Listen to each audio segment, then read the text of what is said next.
Tepangaken nami kula Putri My Learning Room saking kelas 11 AKL Kali. Assalamualaikum warahmatullahi wabarakatuh.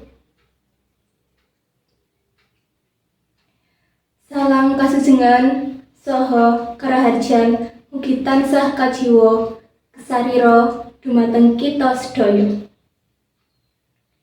Bapak Kepala SMK Negeri Kali Temanggung ingkang dahat kinurmatan, Bapak Ibu Guru saha staf karyawan SMK Negeri Kali Temanggung ingkang kula hormati, saha kanca-kanca ingkang kula tresnani.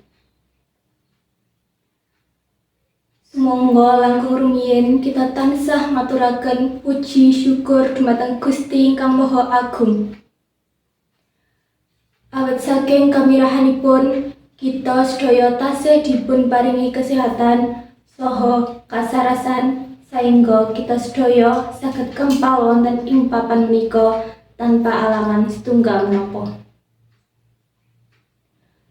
Wonten ing pepanggihan menika tema ingkang badhe kula aturaken inggih menika pendidikan kagem nglestarikaken kebudayaan Jawa.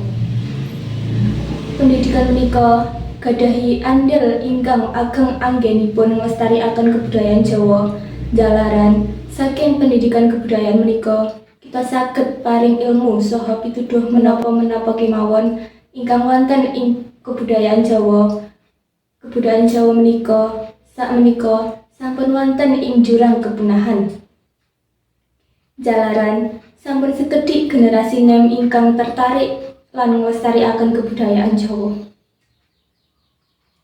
Kebudayaan-kebudayaan ingkang badhe ical menika saged dipun slametaken kanthi peran saking sekolahan ingkang gadahi peranan anggen kagem pangkederan generasi nem ingkang gadahi kemampuan wonten ing kebudayaan-kebudayaan Jawa. Utaminipun kebudayaan ingkang badhe ical kanthi dipun biyantu kalian peran saking para siswa, insyaallah kebudayaan Jawi menika saged lestari. Pendidikan budaya menika saged dipun dadosaken pembekalan para siswa babagan kebudayaan Jawa. Saengga para siswa lulusan sekolah menika gadahi bekal babagan kebudayaan Jawa saha siap terjun wonten ing tengah-tengah masyarakat kagem nglestarikaken budaya Jawa.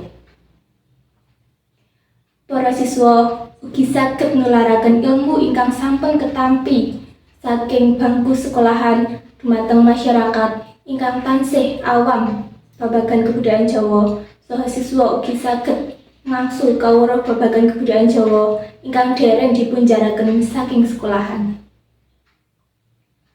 Saengga para siswa menika saged nampi pasinaon kebudayaan Jawa saking kalih sumber inggih menika pendidikan formal utawi sekolahan saha saking masyarakat.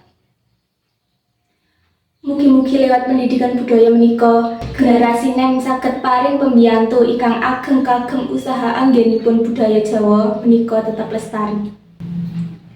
Cekap semanten ingkang saged kula aturaken menawi wonten kalepatanipun kula nyuwun agunging samudra pangaksami. Matur nuwun. Wassalamualaikum warahmatullahi wabarakatuh.